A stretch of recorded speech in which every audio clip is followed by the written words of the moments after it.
Students, good morning to all of you. आज हम लोग फ्लैश के कुछ और पॉइंट्स पर बात करने वाले हैं, तो शुरू करते हैं। Working in flash. सबसे पहले तो डॉक्यूमेंट आपने क्रिएट करना था, और डॉक्यूमेंट क्रिएट करने के लिए आपको फ्लैश इंस्टॉल करनी थी। इंस्टॉल करने के बाद जब हम डॉक्यूमेंट को ओपन करते हैं तो कैसे न्यू डॉक्यूमेंट हम क्रिएट कर सकते हैं। यहाँ 3 पॉइंट आपको दिख रहे होंगे, 1, 2 एंड 3। तो सबसे पहले click on a file. File पर यहाँ पर जो फाइल का मेन्यू का ऑप्शन है वहाँ पर क्लिक करते हैं और वहाँ न्यू ऑप्शंस पर जाते हैं। न्यू ऑप्शंस में एक डायलॉग बॉक्स दिखाई पड़ेगा और उस डायलॉग बॉक्स में ऑप्शंस टाइप सेलेक्ट करते हैं। जैसे यहाँ पर 2 नंबर पे इन्होंने सेलेक्ट किया एक टाइप, और उसके बाद ओके बटन को दबा देते हैं। और इससे क्या होता है, एक नया फ्लैश का डॉक्यूमेंट खुल जाएगा। अब उस फ्लैश के डॉक्यूमेंट्स में क्या क्या चीज़ें कर सकते हैं, तो यहाँ सेव करने के लिए भी ऑप्शन आ रहा है। सेव करने के लिए क्या है कि आप उस फाइल को क्या नाम देना चाहते हैं। .fla ये एक्सटेंशन है फ्लैश का, शॉर्ट में FLA। तो आपकी फ़ाइल का जो आप नाम देंगे उसके आगे ये एक्सटेंशन लग जाएगा, जिससे पता चलता है कि ये फ्लैश की फ़ाइल है। Click on file menu and save option. Save और सेव एज ऑप्शन दोनों ही आप यूज़ करते हैं। मेनली Ctrl+S भी हम यूज़ करते हैं। Ctrl+S से क्या करता है, वो सेव ऑप्शंस के लिए चला जाता है, फाइल को नाम देने के लिए आपसे पूछने लगता है। तो ओपन ऑलरेडी सेव्ड फाइल, अगर पहले से ही सेव फाइल में आप कर रहे हो तो केवल सेव बटन दबाने की ज़रूरत होती है, वरना सेव एज ऑप्शंस को यूज़ करने की ज़रूरत होती है। Choose the file from the open dialog box. अगर आप पहले से ओपन फाइल में वर्क करना चाह रहे हैं तो फाइल ओपन करिए और उस पर वर्क स्टार्ट कर सकते हैं आप। To make the content available on the web, the FLA file must be converted to a flash player file having an extension of SWF। अगर आप नेट से कोई चीज़ डाउनलोड कर रहे हैं और फ्लैश का यूज़ कर रहे हैं तो .SWF एक्सटेंशन में इसे कन्वर्ट करना पड़ता है। फ्लैश प्लेयर जो है वो इस एक्सटेंशन को .SWF में कन्वर्ट कर देता है, और फिर आप नेट की वो कंपोनेंट भी यूज़ कर सकते हैं जो आपको फ्लैश फाइल्स में चाहिए। Using the tool.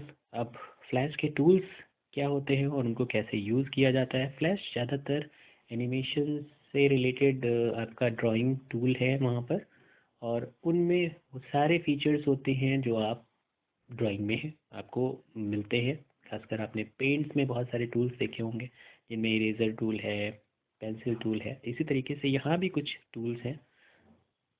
Now that you have an idea of flash interface, जैसे आपको पढ़ने के बाद अब कुछ आइडिया होने लगा होगा कि फ्लैश कैसे काम करता है। The basic method of working, you use the tool available on the flash. Create a figure, यहाँ पे पिक्चर बनाने के लिए उन टूल्स का यूज़ किया जाता है। On which animations can be applied, जिनके ऊपर एनिमेशंस को यूज़ किया जाए या वर्क कराया जाए। But first create a new flash documents and use the different tools learn. पहले एक नया डॉक्यूमेंट बनाते हैं हम लोग और उनको प्रैक्टिस करते हैं कि वो टूल्स कैसे वर्क करते हैं। There are various tools in tool panel of Flash that help in creating the modifying the object of animations, जो कि आपकी हेल्प करते हैं उन पिक्चर्स को क्रिएट करने में, ऑब्जेक्ट को क्रिएट करने में और उनमें बदलाव करने में, मॉडिफिकेशंस करने में। These tools can be categorized as drawing tools.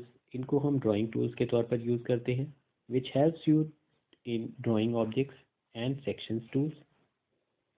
तो ये ड्राइंग टूल्स के तौर पर या सिलेक्शन टूल के तौर पर यूज़ किए जाते हैं। Help you in selecting the object to be modified. अब उनके बारे में हम लोग देखते हैं एक एक करके।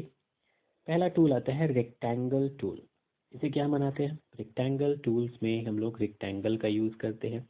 रेक्टेंगल की मदद से हम ऑब्जेक्ट्स को क्रिएट करते हैं। This tool is use to create the square rectangle shapes. This tool has an option which can be set to drawing the rounded rectangle. यहाँ पर हम एक रेक्टेंगल बनाते हैं, और एक राउंडेड रेक्टेंगल का मतलब है उसके जो कॉर्नर, जो शार्प कॉर्नर होते हैं 90 डिग्री के, उन्हें थोड़ा सा टिल्ट करके थोड़ा सा स्मूथ बनाते हैं। Select the rectangle tools. Select the properties for strokes colour, stroke style, stroke height. इसमें हम यहाँ पर देखिए आपको बहुत सारे अलग अलग कलर्स के लिए ऑप्शंस दिए गए हैं। कुछ लाइट कलर्स हैं, कुछ डार्क कलर्स हैं। इसी को कलर स्ट्रोक्स कहते हैं। और इनमें कौन सी स्टाइल यूज़ करें, कौन सा कलर यूज़ करें, कितनी हाइट यूज़ करें, ये सारी की सारी फैसिलिटी प्रॉपर्टी इंस्पेक्टर, जो इसके नीचे का पोर्शन होता है यहाँ पर, यहाँ प्रॉपर्टी इंस्पेक्टर का ऑप्शन आता है, यहाँ से आप इसको चूज़ कर सकते हैं। Select the fill colour tools. Fill colours में हम फिल कलर्स, जिस जगह पर हमको कलर को अलग अलग कलर्स को फिल करना है वहाँ पर फिल कलर का यूज़ करते हैं। Hold the drag mouse button pointer on the stage. और स्टेज, हम आपको पता ही है स्टेज कहाँ था, ये था स्टेज जिसके अंदर ऑब्जेक्ट वर्क करता है और हमको एनिमेशंस बनाने में हेल्प होती है। तो वहाँ पर ले जाते हैं उस कलर को और क्लिक करते हैं और उसका स्टेज का कलर, बैकग्राउंड जो है वो आपके चॉइस के अकॉर्डिंग चेंज हो जाता है। होल्ड द ड्रैग, और उस कलर को माउस से क्लिक किया और माउस को दबाए रखा लेफ्ट बटन को और ड्रैग कर कर स्टेज के ऊपर ले गया, तो वो कलर जिसको आपने चूज़ किया था वो यहाँ पर पूरे स्टेज पर आ जाता है। To draw the rounded rectangle, specify the rounded corners by clicking the rounded rectangles modification. Modify करके हम उस रेक्टेंगल को राउंडेड रेक्टेंगल्स में भी बदल सकते हैं। Click the small triangle at the lower right. यहाँ पर देखिए ये जो नीचे पोर्शन आपको दिख रहा है, यहाँ पर ये राउंडेड ट्राइंगल्स की बात हो रही है। इस तरीके से हम राउंडेड ऑप्शंस यूज़ कर सकते हैं। लोअर राइट साइड में होता है, यहाँ पर शेप्स होते हैं, ओवल होता है, पॉलिस्टर होता है and different shapes are there. Polystar या पॉलीस्टार्स को अगर हम बात करें तो आपने कुछ शेप्स बनाए होंगे स्टार के लिए, जैसे this is the star shape. एक ऐसे स्टार बनता है, एक में 5 कॉर्नर्स हम यूज़ कर लेते हैं और फिर इस तरीके से 6 कॉर्नर्स का एक स्टार है। इस तरीके से स्टार्स के शेप्स को हम चेंज कर सकते हैं। 7 कॉर्नर स्टार, 3 कॉर्नर स्टार। तो पॉली स्टार का मतलब होता है ऐसा टूल जिसकी मदद से हम अलग अलग टाइप के स्टार्स को क्रिएट कर सके।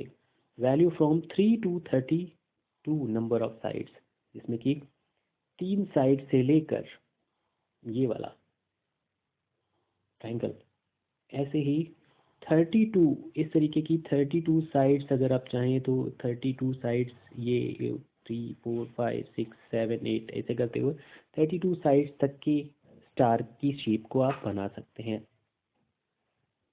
तो ये हुआ पॉली स्टार की कैटेगरी। देखिए यहाँ पर 5 स्टार्स का है।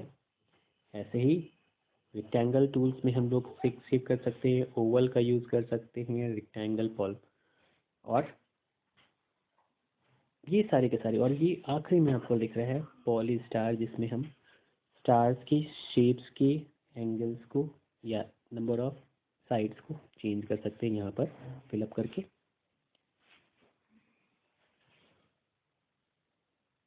अब आता है curving. You can turn a straight into a curve line. Selection tool, हमको पता है कि हम एक स्ट्रेट लाइन खींचते हैं और हम चाहें ये लाइन कर्व में बदल जाए, तो हम कर्विंग लाइन को यूज़ करते हैं और कर्विंग लाइन की मदद से हम वो ऑब्जेक्ट बना सकते हैं जो कर्व्ड ऑब्जेक्ट होते हैं। इनमें हम हाफ सर्कल या एंगल एरोज या कुछ और शेप्स जिनमें हमें राउंडेड लाइंस की ज़रूरत होती है, ना कि स्ट्रेट लाइन की, तो हम कर्विंग का यूज़ करते हैं और एनिमेशंस में बहुत ज़्यादा हेल्प होती है इससे। बहुत सारे और ऑब्जेक्ट्स हैं जिनके बारे में आपको देखना है, और मोस्ट प्रॉब्ली अगर आपके पास एप्लीकेशन है तो उसको डाउनलोड करिए, और अगर नहीं है तो डाउनलोड करके, और अगर है तो उस पर वर्क करके थोड़ी सी प्रैक्टिस करते हैं। Okay, have a nice day, thank you.